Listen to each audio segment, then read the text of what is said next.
శ్రీ గణేశాయ నమః. శ్రీ గురుభ్యో నమః. ఈరోజు కార్తీక మాసంలో 12వ అధ్యాయం కార్తీక పురాణం విన్నాము. ద్వాదశి ప్రశంస.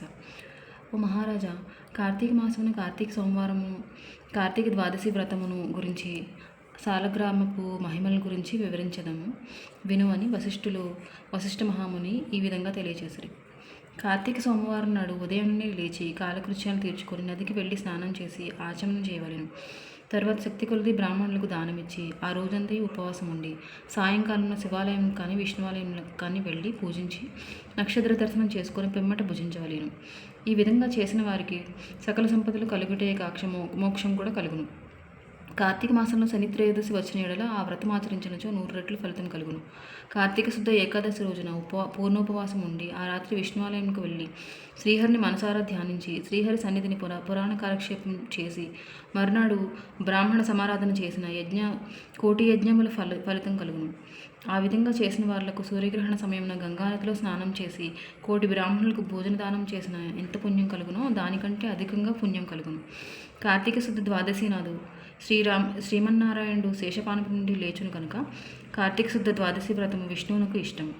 ఆ రోజున శ్రీమంతులు ఎవరైనా ఆవు కొమ్ములకు బంగారు తొడుగులు తగిలించి ఆవు కాళ్లకు వెండి డక్కలు తగిలించి దూడతో సహా బ్రాహ్మణులకు దానమిచ్చిన ఎడల ఆ యావు శరీరమంతా ఎన్ని రోమములు కలవో అన్ని సంవత్సరములు ఇంద్రలోకంలో స్వర్గ సుఖములు అందుదురు. కార్తీక మాసమందు వస్త్రదానం చేసినను గొప్ప ఫలం కలుగును. మరియు కార్తీక శుద్ధ పాఠ్యమి రోజున కార్తీక పౌర్ణమి రోజున కంచు పాత్రలో ఆవు నెయ్యి పోసి దీపముంచిన వారు పూర్వజన్మ యందు చేసిన సకల పాపములు హరించును. ద్వాదశి నాడు యజ్ఞోపవీతములు దక్షిణతో బ్రాహ్మణులకు దానమిచ్చిన వారు ఇహపర సుఖమును పొందగలరు. ద్వాదశి రోజున బంగారు తులసి చెట్టును కానీ సాలగ్రామం కానీ ఒక బ్రాహ్మణులకు దానమిచ్చిన ఎడల 4 సముద్రాల మధ్యనున్న భూమిని దానం చేసినంత ఫలితం కలుగును. దీనికి ఉదాహరణగా ఒక కథ కలదు, శ్రద్ధగా ఆలకింపుడు. సాలగ్రామ దాన మహిమ. పూర్వం అఖండ గోదావరి నదీ తీరమందలి ఒకనొక పల్లె యందు ఒక వైశ్యుడు నివసించుచుండెను. వాడు మిగులు దురాశాపరుడే, నిత్యము ధనమును కూడబెట్టును. తాను అనుభవించక ఇతరులకు పెట్టక బీదలకు దాన ధర్మములు చేయక ఎల్లప్పుడూ పరనిందలతోనే తానే గొప్ప శ్రీమంతుడిగా బెర్రవీగుచు ఏ జీవికి కూడా ఉపకారమైనను చేయక పరుల ద్రవ్యం ఎటులా అపహరించునాయని తలంపుతో కుత్సిత బుద్ధి కలిగి కాలం గడుపుచుండెను. అతడు ఒకనాడు తన గ్రామమునకు సమీపంలో ఉన్న పల్లెలో నివసించుచున్న ఒక బ్రాహ్మణునకు తన వద్దనున్న ధనమును పెద్ద వడ్డీకి అప్పు ఇచ్చాను. మరికొంతకాలంనకు తన సొమ్ము తనకిమ్మని అడగగా ఆ విప్రుడు, అయ్యా, తమకి ఇవ్వవలసిన ధనము 1 నెల రోజుల గడువులో ఇవ్వగలను. మీ రుణం ఉంచుకొని ఈ జన్మలో తీర్చని ఎడల మరుజన్మ అయినను మీ ఇంట ఏ జంతువుగానో పుట్టి అయినా మీ రుణం తీర్చుకోగలను అని సవినయముగా వేడుకొనను. ఆ మాటలకు కోమటి మండిపడి, అట్లు వీల్లేదు, నా సొమ్ము ఇప్పుడే ఇవ్వవలేను, లేని ఎడల నీ కంఠమును నరికివేయుదును అని ఆవేశం కొలది వెనుక ముందు ఆలోచించగా తన మొరనున్న కత్తితో ఆ బ్రాహ్మణుని కుత్తుకొని కోశాను. వెంటనే ఆ బ్రాహ్మణుడు గెలగలా తన్నుకొని చనిపోయాను. ఆ కోమటి భయపడి అక్కడనే ఉన్న రాజభటులు వచ్చి పట్టుకుందరని జడిసి తన గ్రామం నుండి పారిపోయాను. బ్రహ్మహత్య మహాపాపం కనుక అప్పటి నుంచి ఆ వైశ్యునకు బ్రహ్మహత్య పాపం ఆవహించి కుష్ఠవ్యాధి కలిగి నానాబాధలు పడుచు మరికొన్నాళ్ళకు మరణించాను. వెంటనే యమదూతలు వచ్చి అతన్ని తీసుకుని పోయి రౌరవాది నరక కూపములు పడతూసిరి. ఆ వైశ్యునకు ఒక కుమారుడు కలడు. అతని పేరు ధర్మవీరుడు.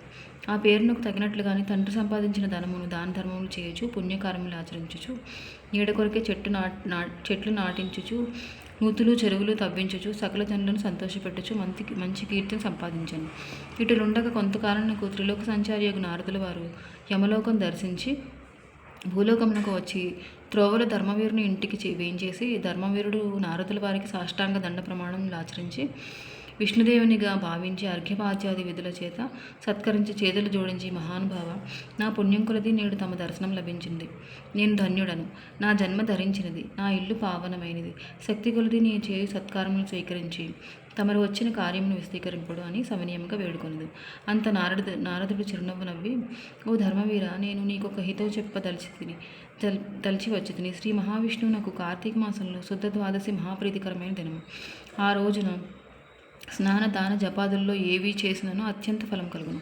4 జాతుల్లో ఏ జాతి వారినైనను, స్త్రీ అయినను, పురుషుడైనను, జారుడైనను, చోరుడైనను, పతివ్రత అయిన, వ్యభిచారిణి అయిన కార్తీక శుద్ధ ద్వాదశి రోజున సూర్యుడు తులారాశి యందు ఉండగా నిష్ఠగా ఉపవాసం ఉండి సాలగ్రామ దానములు చేసిన ఎడల వెనుకటి జన్మలందు ఈ జన్మలందు చేసిన పాపములు పోవును. నీ తండ్రి యమలోకంలో మహానరక అనుభవించుచున్నాడు. అతన్ని ఉద్ధరించుటకై నీవు సాలగ్రామ దానం చేయక తప్పదు. అట్లు చేసి నీ తండ్రి రుణం తీర్చుకొనుము అని చెప్పాను. అంత ధర్మవీరుడు నారదమునివర్య, నేను గోదానము, భూదానము, హిరణ్యదానము మొదలగు మహాదానము చేసి ఉంటిని. అటువంటి దానములు చేయగా నా తండ్రికి మోక్షం కలిగినప్పటికీ సాలగ్రామం అనే రాతిని దానం చేసినంత మాత్రాన ఆయన ఎట్లు ఉద్ధరింపబడిన ఆయన సంశయం కలుగుచున్నది. దీనివలన ఆకలి కొన్నవాలి ఆకలి తీరున, దాహం కొన్నవానికి దాహం తీరున కాక ఎందులకి దానం చేయవలేను.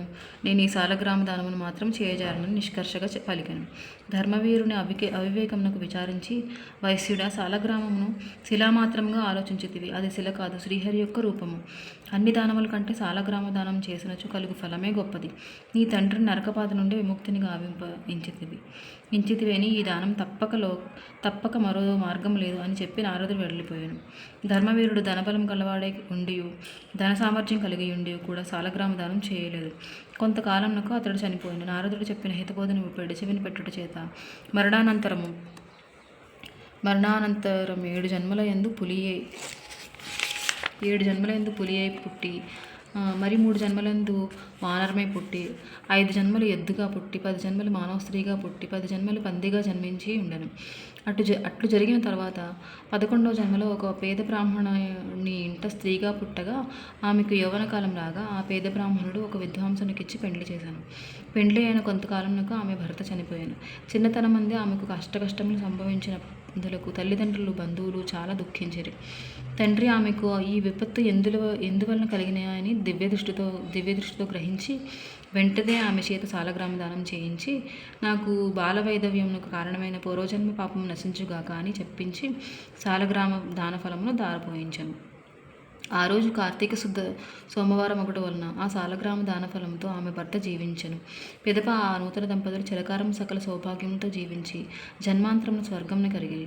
మరికొంతకాలంనకు ఆ బ్రాహ్మణ పుత్రిక మరొక బ్రాహ్మణుని ఇంట కుమారునిగా పుట్టి నిత్యం సాలగ్రామం చేయొచ్చు ముక్తి నొందెను.